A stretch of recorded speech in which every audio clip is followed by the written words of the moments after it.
Hello, everybody. I am back. If you don't know me, my name is Layla. I run Process Driven. I'm also one of the people behind this group that you're seeing here.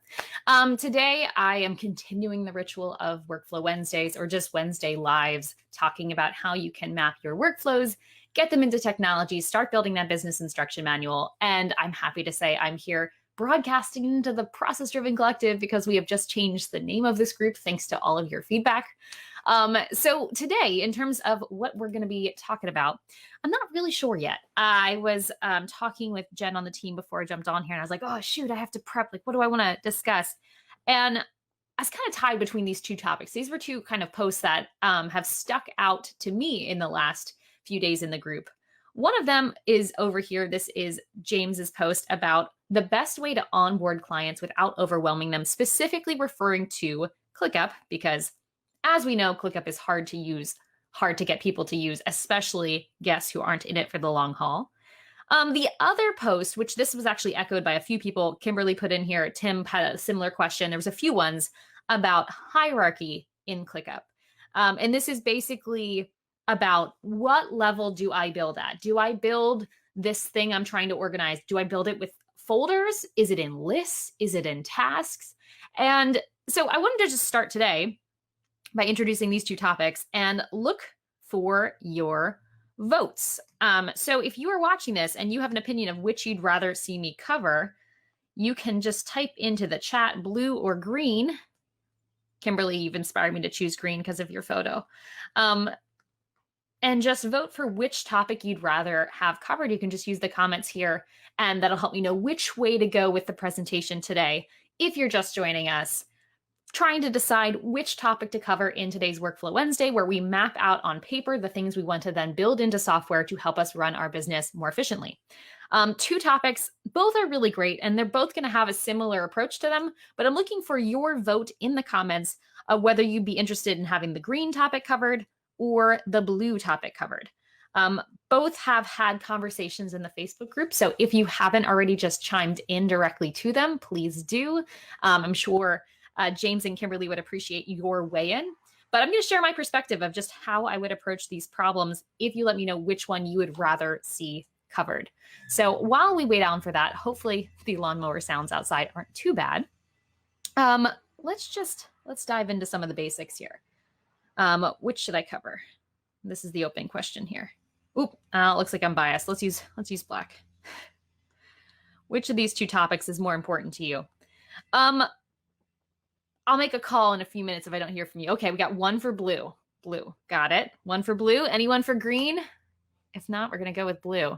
While we're sitting here for just 1 second, I'm going to check to make sure the audio is working. I'm assuming something's coming through because I've got one vote here for blue. All right, you know what? First call, first dibs. We're going to go with blue and talk about the way to onboard clients in ClickUp without overwhelming somebody. So sorry, Kimberly, you have to come to the lives, fight your way in next time. We're going to talk about this topic maybe another week. We are going to talk about onboarding clients. Now, we spoke about onboarding before. I actually mapped out the workflows of, I forget what company we were using as an example here, but mapping out how exactly you onboard someone into your business more high level. And the way I had talked about it was talking about things like that first appointment, that first contract, the invoice, and so on. But what we're talking about today is more specifically onboarding a client into your systems that you're using. So as we know, we all build our technology into this web. I was just working on a setup the other day and we have it mapped out.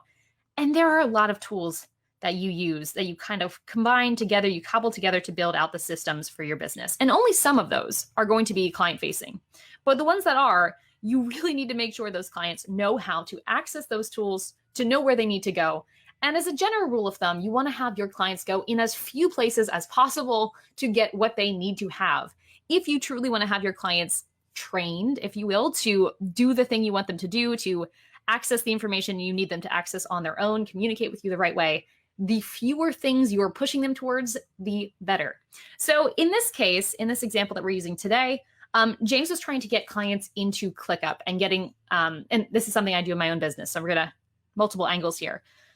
And Tim had a really great point, and that's why I included the whole clip in this post. Tim, and I just want to shout you out because this was, I think, brilliant. He had a bunch of insights as to how he onboards clients into ClickUp. And I'm going to include some of those in the workflow we're about to do. So let's start flowing. Okay. You guys have any questions or ideas as we dig into this? See the comments. Thanks for the sound check, Jill. I appreciate that. So if we were to onboard clients into ClickUp, the first thing we'd want to know is in our big picture process, in our big picture onboarding, what point do they need access to our systems? Would it be at the very first impression? Would we, as soon as they signed a contract, do we send that contract into ClickUp and that's where they access that? That's where they pay for their invoice. What is the moment in our main process that we want to insert ClickUp into? So that would be kind of a decision that you would make from the armchair from your service delivery process map, your normal big picture. So we might say that right here, we want to onboard that client into ClickUp. And let's just say I'll use my own example. I have clients join ClickUp after our first conversation. So not to say it's the right way, it's just the way that I do it. So we've got all of our onboarding stuff. We might have a consult. We might have some paperwork. So we've got that invoice and contract, all that stuff. We have our first call. And during that first call, I actually take people into ClickUp from their point of view to let them know that they're about to receive an invitation. So this is kind of happening simultaneously behind the scenes back here. I know this is not formal process mapping to dot it out, but I think that can be helpful. I actually invite them during that call, both invite them and also show them what they're going to be invited to during the call. And at the very end, the last few minutes of that call in the agenda, we actually have a ClickUp tour as part of that first call. And the reason I do this is, let's see if do I still have it drafted up here? I used to have it written out. Nope. Okay, we're going to do it. So there is this teaching method, which is not rocket science. You've probably heard it before. I'm not going to claim that I'm original here. Of tell, show, do, apply. And I use that when it comes to client onboarding in ClickUp. It's not perfect yet. I don't think it ever will be, but it's getting closer. And what these 4 steps are, it's just a teaching method. I do not know the background. Someone in here smarter than I probably does. And if you could chime in, that would be great. How this applies to getting a client into ClickUp is first, we want to tell them what's about to happen. So for example, down here in my example, should have made these a little bit closer to each other. I am telling people on that first call that they are about to get an invite to ClickUp. We're gonna bounce around a little bit today. Sorry, I should have made these closer. I'm gonna tell them, hey, you're gonna get an invitation to ClickUp on the call. That's a conversation that we're having. Oops, just want that nice conversation box. Then in that same call, I actually share my screen and show them this is what it's gonna look like. I don't get into the weeds of it. I just kind of give them the rundown of here are the main places, here's the main things that you need to click on. And we actually show them on my cursor from their perspective, limiting my view to only show their list or their dashboard, whatever that might be. You could even, if you wanted to be an overachiever, you could log in to a guest account that has the same exact permissions as they do. And so this is about 5 minutes telling them. This is about 5 or so minutes of showing them. And tell, show, do, apply. Once you tell them what you're about to do, you show them what they're about to do, you then have them do it. And you're kind of sitting there by them as they do it. The way I do this with the process, as I've just described here, is I send that invite to ClickUp to them while we are on that call. So they get that invitation email, which can sometimes be confusing for people. They get that weird invitation that we can't customize. It's an email. It looks looks nothing like that, but you know what I mean. And they get that invitation and they need to log in. So some things you can have to help them in the doing phase is to actually sit with them as they accept that invitation and join your ClickUp account. And I could have had a screenshot in here. I didn't prepare enough in advance. But showing them how they click into this email is something you could do in the show stage, but that is also what they need to do in the do stage. What else I do in the do stage is when I'm in this phase, when we're on the call together, I tell them that their first task is to book our next call. And I talked last time about the value of booking a call when you're going into a period of back and forth. For me, after my first session, there is a period of back and forth that could happen. So I want to book that next call during the first call. But rather than have that happen verbally, I want to train them to actually start using ClickUp. So what I have in their space when they first log in to ClickUp, again, just giving this story, this is not necessarily the right way. This is just a way that I found to be very helpful. When they log into their ClickUp in here, they see just one task. And that one task just tells them to book our next call. And that's the only thing they have to do for that entire period of time. Usually it's about a week. One task, log into ClickUp, click on the task that's in there, use the link in that task to book our next call. And what that is simply a doing. That is having them do the thing. And if they have questions, they let me know. They can even do it on the call with me if they're really nervous about it. The apply stage of this process, which I do it in slightly modified order, but the apply is talking to them about how they're going to approach things moving forward. What's their way that they're going to get into ClickUp? Are they clear on next steps? So while I might have them do some of the doing after our call, the apply for this would be something as simple as, all right, are you clear on how you're going to join this ClickUp task and complete the first one by booking your call? Yes? Explain to me how exactly you would do that. And then they'll say something back like, okay, well, I'll look for the email you just sent me. They'll probably, since I just sent it, they can look it up in their inbox in that moment and say, I see the email here. I'm going to click the email. They might even do it while we're on the call. Do the email, type in my name. Okay, once I'm in ClickUp, great. I am going to then complete that task. Have them repeat it back to me. And this seems like overkill for a first introduction. This is literally just getting them into the ClickUp account. But I think it starts us off on a really easy footing. And it's a lot having them come into a pretty much empty task board with very limited access and one specific task avoids that general overwhelm that comes with welcoming yourself into a very filled out ClickUp experience where just things are really busy and really crowded, which is where ClickUp gets confusing. So rather than having all this activity, they just have one little area shared with them with one task. It's a practice run. That's all it is. Okay, so just if you are just joining us, we are talking about onboarding in ClickUp. I just talked about the very, very first impression using tell, show, do, apply to demonstrate, to explain, to do all that stuff to get them into ClickUp for that very first step. But what else can we do to make the process easier? So Tim's points in here, and I'm just going to highlight them because I think they're fantastic. And I would love for some of you guys to chime in on this original post. It was posted on May 24th, so it should be towards the top there. But Tim described things that were obstacles after the initial addition. You have people in the account, but how do you get clients to come back and use it? So I already talked about initial overwhelm. What about actual use?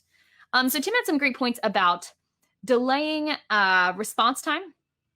So delaying response time based on the method they were using to communicate. So if you were trying to train your clients to communicate with you through ClickUp, delaying response time for methods that were not through ClickUp. We've also, he includes in here a video call to review their lister folder. This is a lot like that do I was describing above. Work with them, sit with them, and make sure that you're answering their questions as they come up. Just a general thing that we all know, but sometimes it's nice to be reminded. If someone asks the question and gets the answer, that process is going to stick in their head a lot better than you just telling them information. So what I'm doing right now, if this isn't a question that's on your mind already, it's probably not going to stick with you, and I'm okay with that. But if this is a question that's been on your mind, if you are James, if you are Tim, if you're someone who's been thinking about this topic, this very video is going to stick in your head a little bit better than someone who hasn't at all been considering these issues. So what else? Another practice that Tim does that I want to just keep shouting out here, Tim, I think you just have a great points here. There's nothing I really need to add, is a monthly review. So this comes around using the actual tool. So this comes down to a process, and this is going to be a little bit easier to map. So we spoke about at the onset here, having that kind of oh my gosh, those lawnmowers are getting louder, aren't they? We spoke about at the beginning here, doing some demonstrating at the very, very beginning to get people into ClickUp. And once they are in ClickUp, which is probably around here, they're in it, we need to keep them in it. So what I would recommend at this point is to keep everything centralized. Absolutely everything.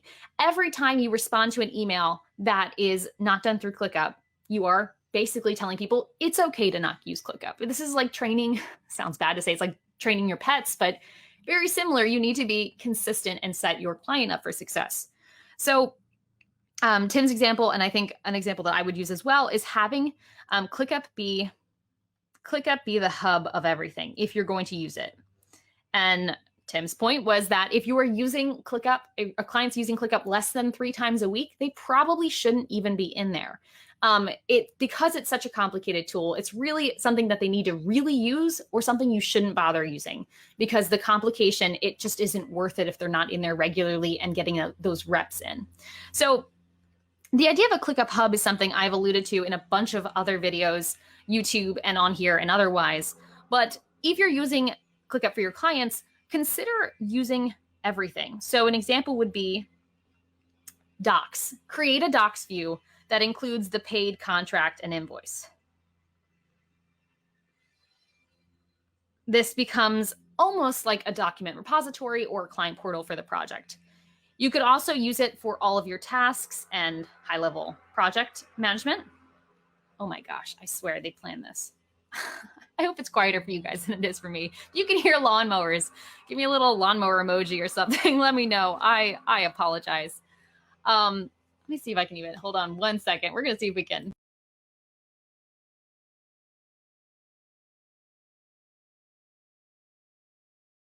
Okay, we close the window. We'll see if that makes it a little bit better. So task and project management, obviously. Docs, using invoices, obviously. Using embed views in ClickUp, we can also make it that ClickUp is the place to go for everything. You're building that habit of, you need something from me, dear client, go to ClickUp. It's going to be there. There should be no other place that they need to go. ClickUp could do almost anything. There is no reason to have them go anywhere else. For my workflow, I actually include a lot of videos. Go figure. And rather than having them go directly to YouTube, where I could have a playlist of videos that I think they might find helpful, I actually use tasks or list information in ClickUp to have all of those links to important videos in ClickUp. So once again, I can really say, you have a question, ClickUp. There's a spot in ClickUp for that. And that's kind of what we're hoping to build towards. It's one place. That reduces that decision fatigue of the client trying to remember, okay, which place do I go to contact her? That's just a level of stress that we don't need or want. And so being consistent in where information is will also help with your clients, both trusting and adhering to your process of using ClickUp. So other nitty-gritty details. You heard from some of my, I believe it was my offboarding video about an accounting firm, about the power of explanations. And ClickUp is a really great tool for that as well. So when we're looking at a client who's trying to figure out ClickUp, they might be a little bit confused, trying to figure out, where do I go for things? It can be really nice to load your ClickUp space that's client-facing with client-ready information. So this depends on, this varies based on what level of sharing you're giving your clients, whether they're guests on one list or they're getting just a dashboard or you're using a public list. That'll change what your capabilities are. But I love to use video to explain everything. So when they get that initial invitation email, if I'm not explaining it on the call, which most of the time I am, or even if I am explaining it on the call, before they get this invite email, which looks really scary, they'll get an email from me explaining how exactly to accept the invitation. So video right in there telling you, click on this, enter that, yada, yada, yada. Once they get into their list, which for me, I'm sharing lists mostly. Once they're in their list, they've got that list name. And once again, I'm using, that's not how you spell name. I'm using that list info to either embed a video or link to a video, giving them a custom tour of their ClickUp space. So Tim had used the example of having like an actual review call to answer questions. I love that idea. If that's not something that you can fit into your workflow, having another session, having an either custom or a one-time video can be a really great way to over-explain. So this could be, what I mean by custom or one-time is this could be a video just for, let's just say, Jill, since you were our nominee here, let's just say this is Jill. I can make a video just speaking to Jill just like this and say, hey, Jill, this is where your information is. click over here to find what you need, yada, yada, yada. Or I could have a standard video kind of in mass saying, hello, dear client. This is what your space generally looks like. Yours might be a little different, but here's what you need to look for. These are recorded videos I can do on YouTube and embed them. I can do them on Dub or Loom or whatever you might be using to record that video and make it easier for them to navigate their way around. So yes, that education piece via email, via check-ins, via embedded stuff in ClickUp, load up that space, just like the offboarding example for accountants. This video might take me 5 minutes to make custom. Maybe more, let's say 15. Still great use of time. If you're using it templated and keeping it the same every time, still 15 minutes, just have it loaded into your template folder, your template space, your template, whatever you're using to share with clients, so that way it's always there. On every single view you have, on every single whatever you have in ClickUp, each page should have some kind of instructional something. If you're using a docs view, the first page of that doc should be, this is a doc. This is what it's used for. This is how you navigate it. Little side note that I think is helpful here. I know this one's a little bit all over the place, but just trying to give you a bunch of good things to try. If you guys have used docs on a small monitor before, if any of you have a laptop that you work from and you also have a PC, say this is a doc in ClickUp. ClickUp Doc. By default on smaller screens, the table of contents looking thing, all the pages and subpages in ClickUp are collapsed. One of the simplest little fixes you can do is on that first page of the ClickUp Doc, have text that says this, click here to expand the sidebar. That is such a little thing. But because ClickUp Docs, when the sidebar is collapsed, it has very small, it says, the number of pages, so it might say 37 pages. But it's not very obvious. It's not easy to the eye. This is a little piece of instruction that you can have in every single template to make it easier for your clients to actually use it. So these are a bunch of little quirks of loading up your ClickUp space, creating those templates one time and using them for everybody. The other practice, which Tim talked about, but I'm also going to include here, is the practice of having regular check-ins using ClickUp. I spoke already about making ClickUp the hub for everything. This is no exception. For what I do, I've got 4 main calls in most of my client projects, and every single call starts, ends, and lives in ClickUp. So when we're on the call, I use Zoom, or you can use whatever meeting software you use. I have shared on my screen the ClickUp the entire time. So we are constantly navigating through, demonstrating how to find things, using that for all of our note taking. I use, like I talked about, a list. So I have tabs. These don't really look like tabs, but imagine they are. I have tabs for tasks, and I have tabs for docs, like we spoke about before, making it a hub. I put our session recordings and our notes from the meeting and our agenda for the meeting in that docs tab in ClickUp. This is giving that repetition and reinforcing that ClickUp is where we need to go to do things.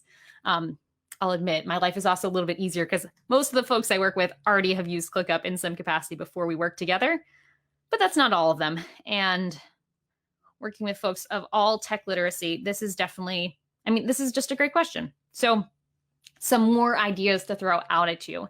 Repetition, demonstrating what you're going to do, tell, show, do, apply, all of that stuff will help this customer figure out why ClickUp is actually going to help them. And I think that's another important step here. We don't want to approach this in a way that's saying, dear customer, we want you to do this because it makes it more convenient for us. As the original thread up here, if you guys haven't seen it, go scroll down to the original one and throw your comment on it, because I would love to hear your thoughts directly on this. But as some of the comments that were originally on here said, we are trying to make this something that is advantageous to our client, because really, yes, having everything for our clients organized in ClickUp is better for us because it keeps us organized. But what does keeping us organized do? It gives us faster response times. It ensures nothing is missed. It allows us to share templates with different team members. It allows us to use live chat support versus email, so it's faster. It allows us to track our time more transparently if you're an OBM or VA. Thinking about how to frame all of this stuff as a win-win, because it really is. You're in client service. Everything you do is trying to make their life better. So that's more of a framework, but that will also help onboard those clients. I'm trying to think, what else do we have on here? There's a few more little things, but I don't think there's too much. Let's see, 1 second here. I think I had a few more. Okay, so a few other little pieces. Making it a hub for everything. I mentioned using chat in ClickUp. If you haven't started using that, that can be a very helpful tool to get your clients on there, because they can now see when you're live. It really gets this feeling of more access by having them working in ClickUp. So when it comes to making clients want to use ClickUp, making it that win-win, demonstrating the chat and being really available via chat, whether that means having a set appointment time on your calendar that from 1 p.m. to 2 p.m., you're always going to just check up on all your chats. So you've got a fast response time, whether it's dedicating a whole team member just to monitoring the chats. Using the chat feature in ClickUp can be a great way to get clients to use it, because it feels, it kind of feels like a Slack channel. And if you don't use Slack or any kind of communication tool with your clients other than email, it can be a nice upgrade that feels a little bit more personal. Trying to think if there's anything else. I talked about giving an email before you actually invite them to it and making ClickUp feel required. I'm trying to think if there's any other big things. Oh, housekeeping piece. Just a general question that I think Mario asked at one point a while back, and just how exactly do we invite clients? So I'm going to get rid of all this stuff. Just flip back if you missed some of these drawings and what they're about. When we're inviting people into ClickUp and you want to make it easier for that client to get in and use a space, what you invite them to matters. So in ClickUp, there are the multiple levels of access, right? There's the admins, there's the members. I'm not going to go through a full side-by-side. And there's the guests at a few different levels. And I don't think it's happening right now, but well, there is Teams as well. Teams, which is kind of a whole separate thing. But regardless, let's focus on the top 3 right now. When we're inviting clients into ClickUp, first of all, we use better handwriting than what I use here. I typically invite a client as a guest. And the reason I do that is because it just keeps them separate. Unless you want your client to have access to all of your templates, which is a very kind of easy thing to accidentally overshare, adding all clients as guests is the easiest way to do that. And how you do that is actually not by using the invite people button, which is in the bottom left corner. Instead, you invite them per list or per dashboard. So what I do when I'm inviting clients is I have a list for them that's just theirs. And then I use 2 different dashboards that are shared with all clients, which they have view-only access to. And you have to go to that specific list, that specific dashboard, click on the 3 dots, click sharing and permissions, and share it with that person as a guest. This is obviously can be an added cost depending on the plan that you have, but depending on the level of access that you need for them. The reason I would not do it as members is because members gives a lot of access, and it's generally too much. You do not need to have your guest or your client-facing stuff in their own space. I know a lot of people do that, have a whole space called client services. You do not need to. You can very simply have a list in a folder in one space, all lumped together. As long as you only share that one list, that is all they're going to see. It's not like when you share things on Google Drive where it shows the whole file path. That's not the case. It'll only show the thing that you share with them. So logistically, that's how I would go about sharing it.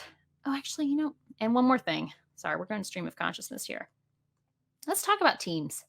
Let's talk just briefly about Teams. So we're going to invite clients as guests most of the time, but when it comes to actually working with those clients in there, I would really recommend you play with the Teams feature. Now, I apologize off the top of my head since I wasn't planning on talking about this.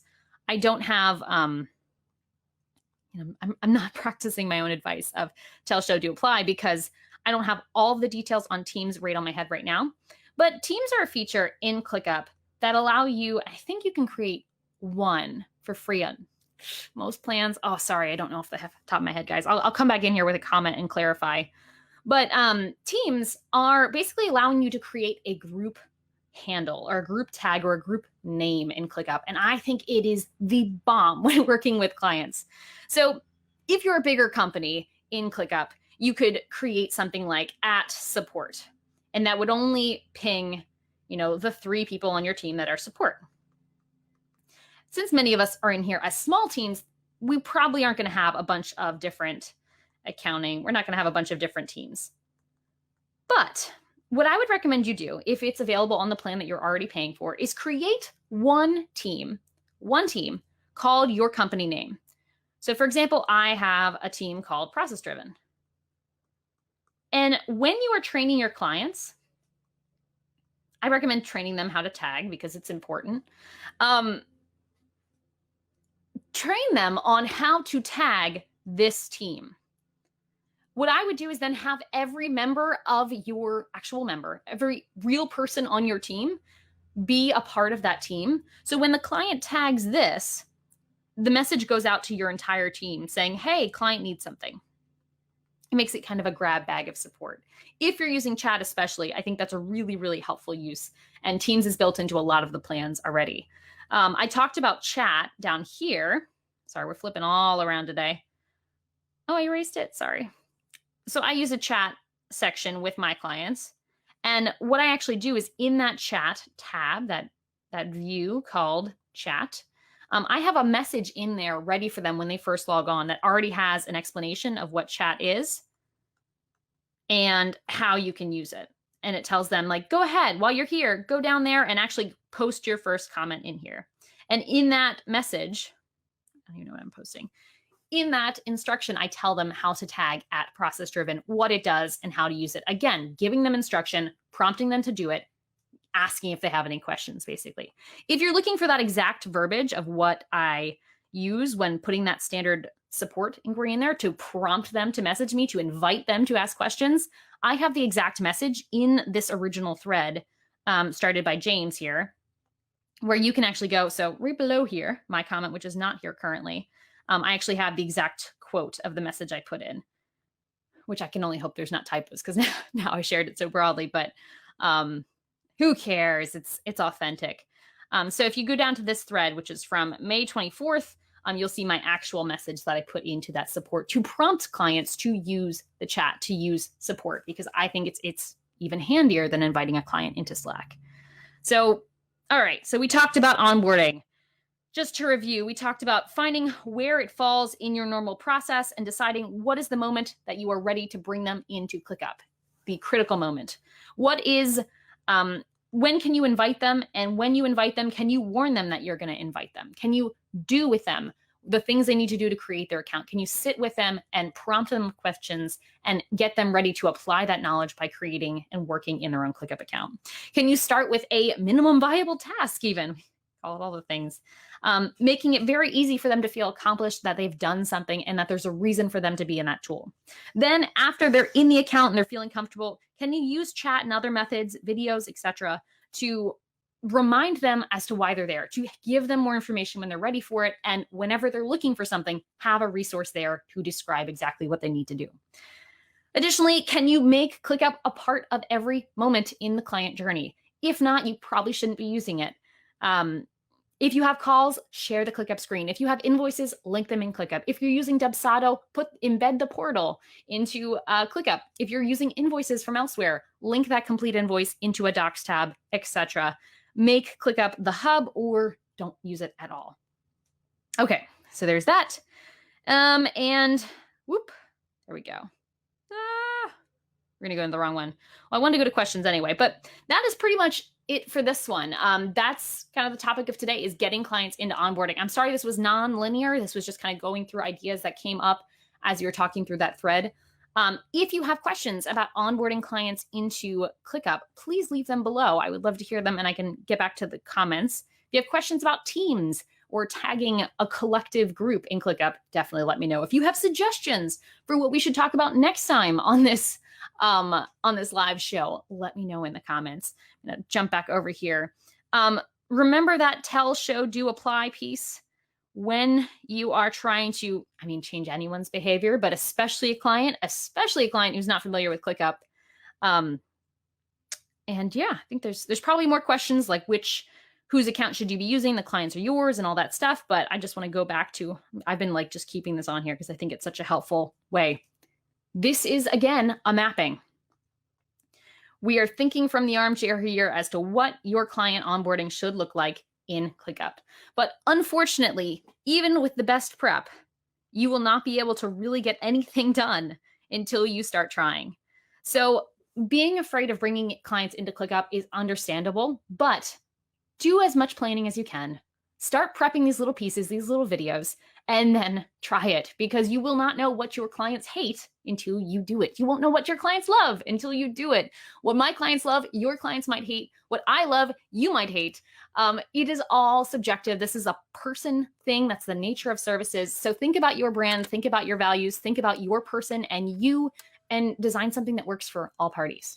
So that's just going to bring it home there with a reminder to just go do it. So your questions are welcome. I'm going to leave it back on here, and I will see you guys next Wednesday, or probably in the Facebook group long before then. So thanks for watching. If you want some more information about this stuff and you're tired of just trying to duct tape together YouTube videos to figure it out on your own, check out processdriven.co. Maybe book a call, check out some of our services. We do this stuff professionally and we'd be happy to help you out.